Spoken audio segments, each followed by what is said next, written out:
younger brothers. Yeah. So you got to care about the perceived image that you're leaving to younger men that are weaker in the faith, Yeah.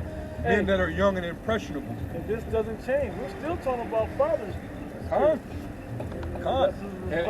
know that these same dudes are the one we talking about, who's constantly disobedient to their parents, the spiritual parents, and who hates correction and rebuke, yep, and wants all the accolades and the praise and the flattering titles. You see how it's all tying in? Yep. You can learn from these type of dudes, man, of how not to be. Yep. You know that they're spiritually they're bastards. You know, self-willed. Self-willed. You don't have no order. You don't have no order, or you have no elder that you come up under. Yeah. No one to correct Even though you have men that taught you in the past. You can start up at 7 first. I want to start at 7 first. Go ahead. This is good one. 1 Corinthians 8:7. It says, "Howbeit, there is not in every man that knowledge, but some with conscience of the idol unto this hour eat it as a thing offered unto an idol. And their conscience, being weak, is defiled. But meat commanded us not to the Most High, for neither if we eat are we better, are we the better, neither if we eat not are we the worse. But take heed lest by any means this liberty of yours become a stumbling block." Look, what's like? You see this baby breaking down. What's the difference if you eat it or if you don't eat it? If you eat it and your conscience being weak and you know you're eating it for the idol, versus, or if you, I use it in a terms of today, you having Thanksgiving dinner in the spirit of Thanksgiving dinner versus just eating a meal at Thanksgiving. Okay, go ahead. The difference. He explained the difference. The difference is the conscience you have for it, right? But here's where the responsibilities come in. You got it. But take heed lest by any means this liberty of yours become a stumbling block to them that are weak. There you go. There you go. Apostle Paul put it beautifully, man. There you go. Because there's sometimes you think that because you're such on a level and you're confident and you know you're not going off, that you could just do whatever, and you know, like the scriptures say, all things are lawful, but not all things are expedient. You could do certain things because you understand that you have liberty in Yahweh Shai, but don't allow that liberty to cause you to be a stumbling block to others. There you go. Because it's sometimes certain things that you can handle other brothers can't. Yeah. Like liquor, for example, alcohol. Ooh, that's a big one. That's big. Certain brothers don't have the same alcohol tolerance that you have. So you don't go to the bar and have a brother who can't handle his liquor and you trying to outdrink him and encourage him to, hey, come on, man. And what you're doing is you're making the younger brothers think that that's what the truth is about. Yeah, it's about the brotherhood and camaraderie and everything, but you're gonna have them younger brothers thinking about kicking it and going to the strip club or going to go drink versus going to sit down and do a lesson, studying the things that really matter. It's really to unwind and relax, but you're doing it like it's the event. The event is we're relaxed, chilling, you know, having time in the brotherhood, you know, speaking honestly, speaking freely, or whatever, taking a load off, you know, versus setting an example. Now I'm putting all my energy toward getting chicks and at the club and just popping bottles and, you know. Same thing with the the guns and all that other shit. See, if there's anything that we partake in that might be considered to brothers like, oh, that's kind of worldly, or you know, that's kind of carnal, we're not gonna put that out there for every brother to see. If you in the guns, that's your personal thing. We're not gonna put that out there for all brothers like that's part of you know what it is. No. People, if I can say like that, I just want to say, because when people looking to you for guidance, and if you putting that spirit out there, they're gonna think that's part of the spirit of the Lord. That's not. Giving them the wrong impression. Giving them the wrong impression that the Lord said, yeah, we should have these guns and we should be doing. That's not what the Lord is saying. Yeah, That's your personal opinion. manipulating his words to justify your personal desires. There you go. You know what you believe you can do. Well, the Lord said, "Buy 2 swords." Yeah. But you don't even know what the Lord meant by that. The backstory behind that. Yeah. That was to fulfill prophecy why he said that, man. That wasn't, hey, be on some revolutionary shit. Everybody load up, lock up. You know what I'm saying? When the Romans roll up on us. No, man. We gonna lay them down. If that's the case, then they would have never, Yahweh would have never been crucified. got taken. Yeah. He never got crucified. And plus, the Lord didn't need a freaking sword. Hey, when they came, he said, "Here am I." He said, they all fell back anyway. Yeah. It's just what I'm saying. He says, "Thou sayest," or something like that. And back off what the brothers are saying as well. The scripture said we're supposed to be examples unto the flock. And you have an image to withhold in the spirit, man. Of righteousness. So if anybody sees anything outside of the spiritual righteousness, like you're saying, they see basically, it's not necessarily the dirty draws, but what you might be into outside of the ministry. If you're trying to place that into the ministry, that's when things get messed up, man. Every man is not of the same spiritual maturity. And let me show you a way that you teach a man how to deal with matters in his personal life in a righteous way. You go to him personally, because if he's, hey, I'm into this. Okay, you're into that. Well, make sure you are aware of this and that, and you're not doing no. I'm just like it because of this. Your boundaries.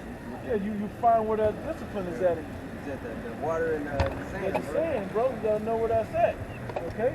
And know when you too close and when you need to back away. And then sometimes you look and say, well, this is just not good for you.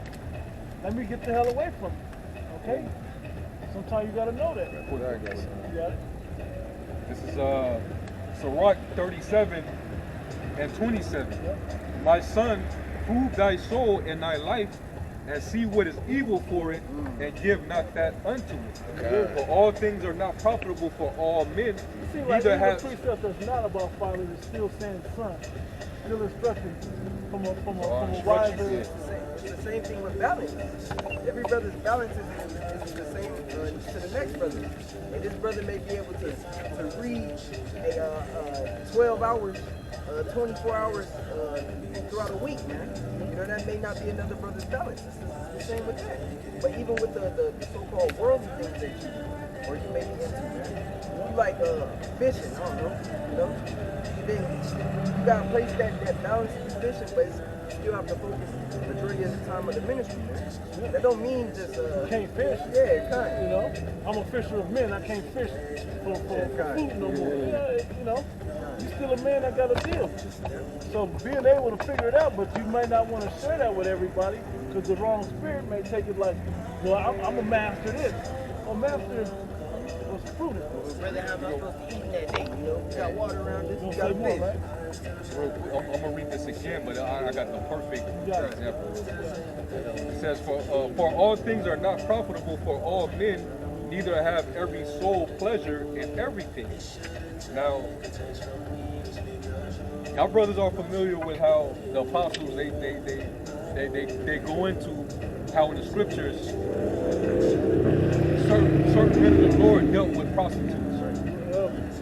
And it caused a big uproar among these other groups, and they basically say that these brothers, they're whoremongers. They deal with prostitutes, and it's a way of disrespecting us and slander, trying to belittle our character.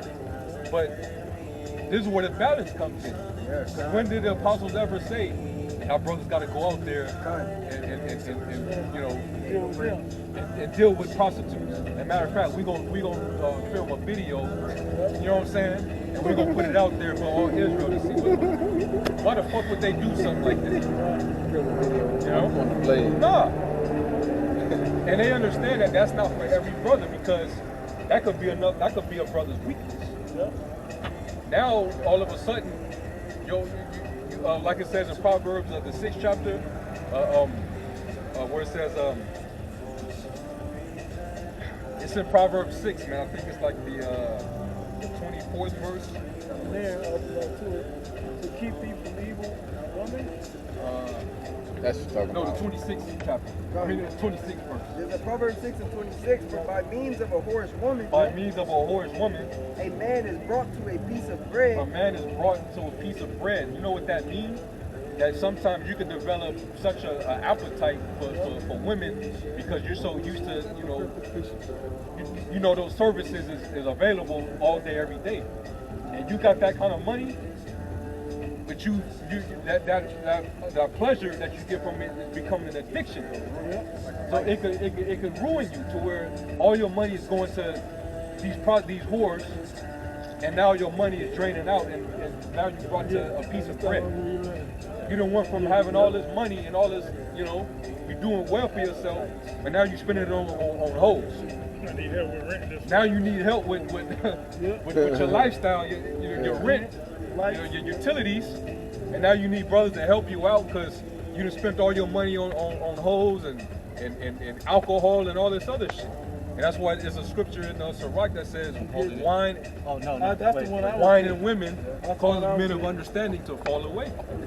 So that's why you gotta try, you gotta prove yourself. So that's why even though these things can be lawful if you do it moderately, I'm not gonna be a stumbling block to brother, and every time brothers see me, that's what I'm engaged in. I'm constantly drinking every time you see me. Or I'm constantly, I'm finna hit up Liz caller real quick. Pardon me, brother. Every time you get a hold of me, I'm at some fucking motel or some hotel room. Backpage.